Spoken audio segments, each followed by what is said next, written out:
Okay, so today we're going to look at an article in The Guardian written by Amy Westervelt, and it's called "Big Oil's Woke Washing is the New Climate Science Denialism." Now, this is a rather sneaky way that the oil companies are basically delaying the fear of climate change by showing us what we want to see. So, I mean, at the top here, you've got these pictures showing various advertising campaigns by Chevron, BP, Shell, ExxonMobil, and they are all desperately trying to make us think that they're doing the right thing. So let's get into this article. So, academic researchers say the fossil fuel industry has a new tool to delay efforts to curb emissions, which is a social justice strategy. So ExxonMobil, I'm selecting too much of it, sorry. Okay.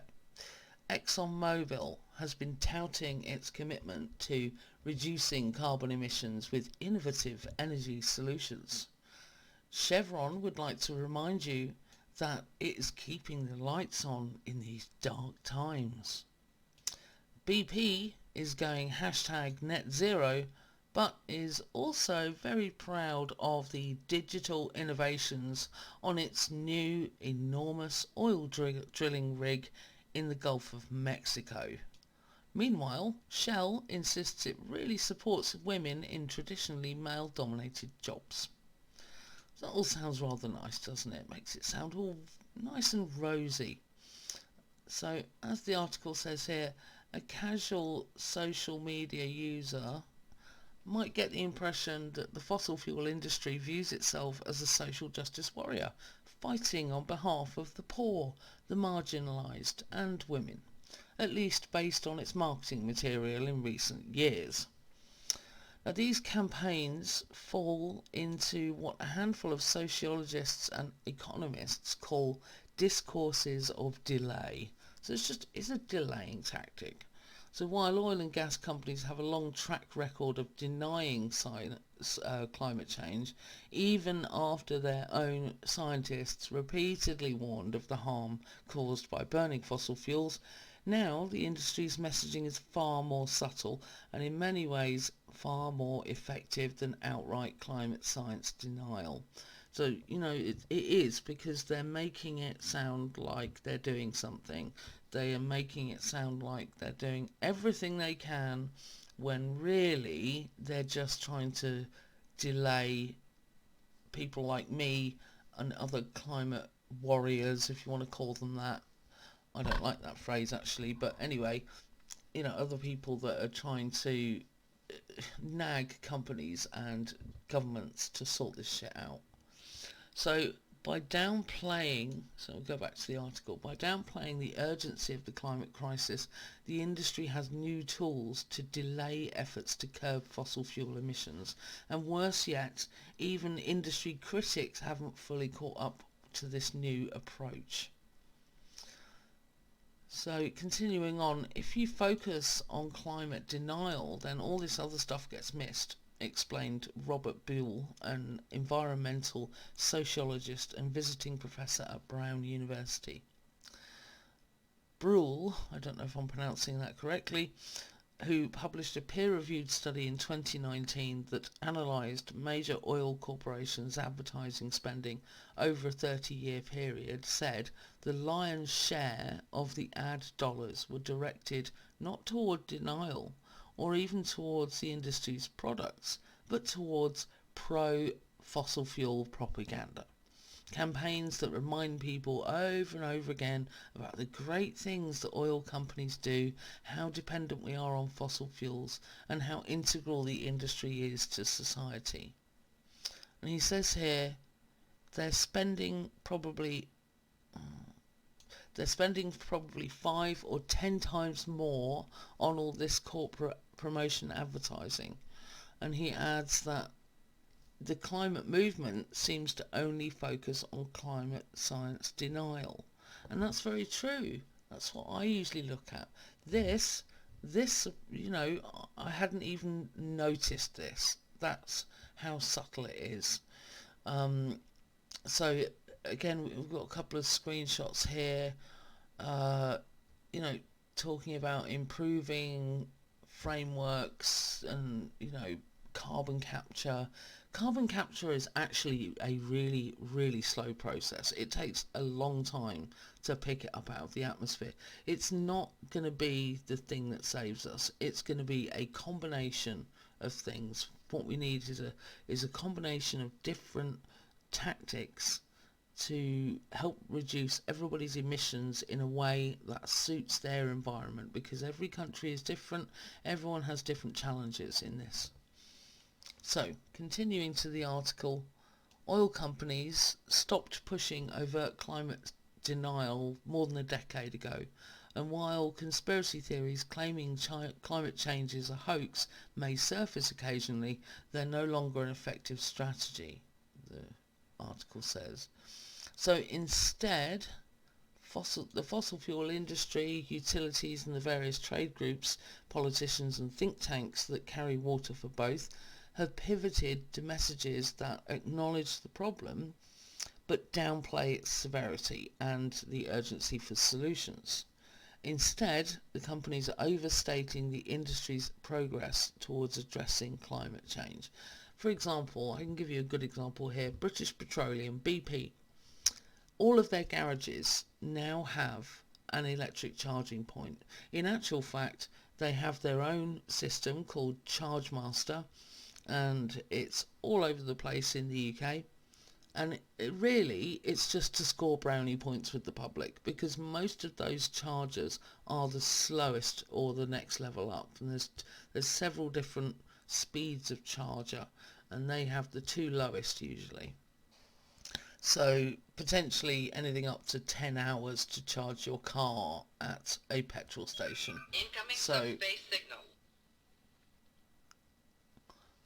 okay, I'm going to have to cut that bit out.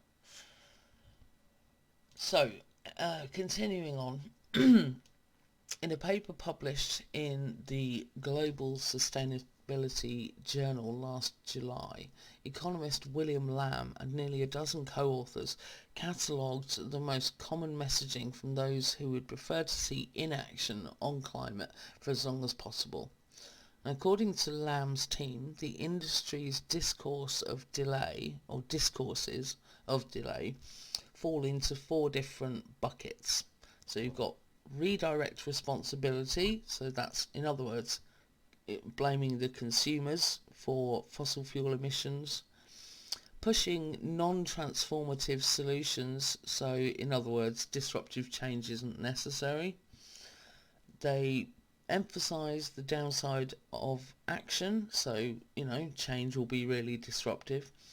And there's the surrender side of things, where it's just not possible to mitigate climate change. Now, I agree, we can't change it now. We're already at 1.2 degrees, and we're going to get to 2 degrees, but if we can stop it at that point, then at least we'll have a tolerably decent planet to live on. Still be a mess, but still, it's something. Anyway, continuing on, he said this was a paper that was born on Twitter, funnily enough. Lamb and collaborators Giulio Mattoli and Julia Steinberger began compiling the fossil fuel messaging they saw repeatedly on social media. Then they asked other academics from various fields to add what they were seeing too, and patterns soon emerged. Lamb says that they explicitly left denial out of the equation. And he says what we tried to do was really examine delay as something distinct. From our view, delay had not yet received the kind of attention it deserves. So of all the messaging geared towards delaying action on climate or assurances that the fossil fuel industry has a grip on possible solutions, Lamb and the other authors agreed that one theme was far more prevalent than the rest, and that was the social justice argument. Now, this strategy takes one of two forms. Either warnings that a transition away from fossil fuels will adversely impact poor and marginalised communities, or claims that oil and gas companies are aligned with those communities. And what they're calling this is woke washing. So this is a great example here. Meet Daval Bandari. Right, so in other words, his family can only afford one of these little cars, and you can only get them in petrol. So, he needs petrol, right? It's like, what's he going to do otherwise? Poor little boy. It's totally, it's like propaganda. This is propaganda. I would call it propaganda rather than woke washing, but woke washing is a good term for it, I suppose. So the article goes on to say that an email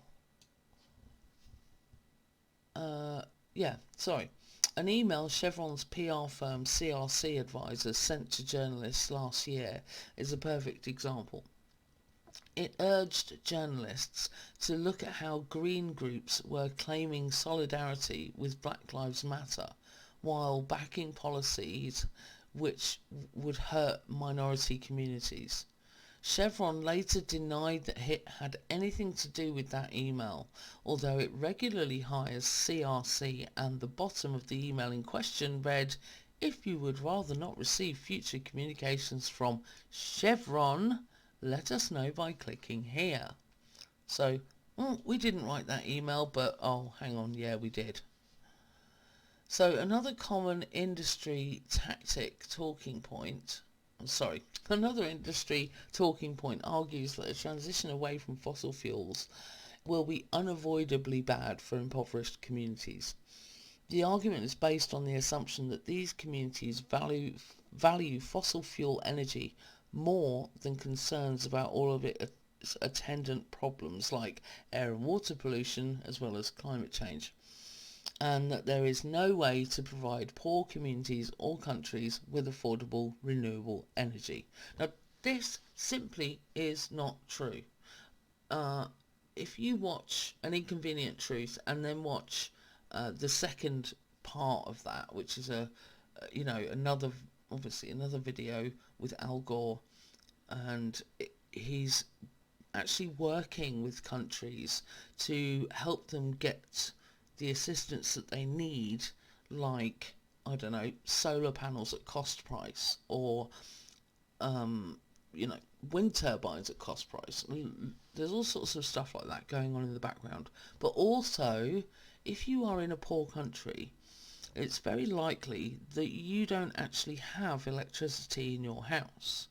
Now, if you get a small wind turbine and set it up on top of your house or near your house, you now have electricity that you wouldn't have even had before. So this whole, it's not going to help poor communities thing, it's absolute rubbish. If anything, it can benefit poor communities, particularly those that are on the outskirts of cities. They're in shanty towns, in little tin huts. If they have solar panels, they've now got electricity. Whereas if they're just burning a fire, all they've got is heat. So, really, this is just absolute hogwash. Anyway, moving on. Chevron also claimed solidarity with Black Lives Matter last year. So they did exactly the same thing they're accusing the green sort of people of. So, so they claim solidarity, although it is also responsible for polluting the black majority city that it's headquartered in that's Richmond in California, where Chevron also pays for a larger than average police force. Meanwhile, the American Petroleum Institute, Big Oil's largest trade group and lobbyist, funds diversity in STEM programs, but it also declines to acknowledge the disproportionate impact on communities of colour. Now, discourses of delay don't just show up in advertising and marketing campaigns, but in policy conversations too. Now, Mr. Timmons Roberts says, we've gone through thousands of pieces of testimony on climate and clean energy bills at the state level, and all of the industry arguments against this sort of legislation included these messages. Now, he's the Professor of Environment and Sociology at Brown University and a co-author on the Discourses of Delay paper, which we were talking about earlier. Now, in a recently published study focused on delay tactics in Massachusetts, for example, Roberts and his co-authors catalogued how fossil fuel interest groups and utility companies in particular used discourses of delay to try to defeat clean energy legislation. Another recent study found similar campaigns against clean energy and climate bills in Connecticut. The social justice argument is the one we're seeing used the most, he said. Now, Lamb sees the same thing happening in Europe. Often you see those arguments come from right-of-centre politicians, which suggests hypocrisy in a way because they're not so interested in the social dimension on parallel issues of social justice like education policy or financial policy. Now, while the social justice argument stands out as a favourite at the moment, Lamb says the others are in regular rotation too, from focusing on what individual consumers should be doing to reduce their own carbon footprints, to promoting the ideas that technology will save us and that fossil fuels are a necessary part of that solution. These things are effective, says Roberts. They work. So what we need to do is we need inoculation. People need a sort of field guide to these arguments so they're not just duped. Now, hopefully my channel will help with that, because it's not all your fault. It's not because this kid needs his car. It's yeah. So this is a big problem. So when you see these adverts and these, images on the sides of your web pages while you're viewing Facebook or whatever, just sit and think, is this really about saving the planet or saving the people on the planet? Or is it about making the company look good? 9 times out of 10, it sounds like they're just trying to make themselves look good, and they want to blame everybody else, take themselves out of the equation and say, oh well, you're the consumer, you should be doing all of these things, and it's not our fault, we're just trying to provide you with energy. It's crazy. I mean, they have a short-term thing anyway, because the oil will run out in 42 years if we carry on at this rate. And of course that amount of time will increase because more and more people will buy electric cars, less fuel will be used, therefore the fuel will last longer, which is fine, but we shouldn't be using it all. We should leave it in the ground, leave it alone, get on with some petrol, get all our buses set up as hybrids or as a fuel cell. There's loads of those in London. They run on hydrogen. The only thing they put out is steam, and in fact it's clean water, so you could drink it technically, although I wouldn't advise it. So this pretty much covers my story today. So again, this came from the Guardian. I'll put the link in the description. Thank you for watching the video all the way to the end, if this is where you've gotten to. Let's get my final page up. So, thanks for watching. I really appreciate it. And make sure that you stay well, stay safe, and be yourself in everything that you do.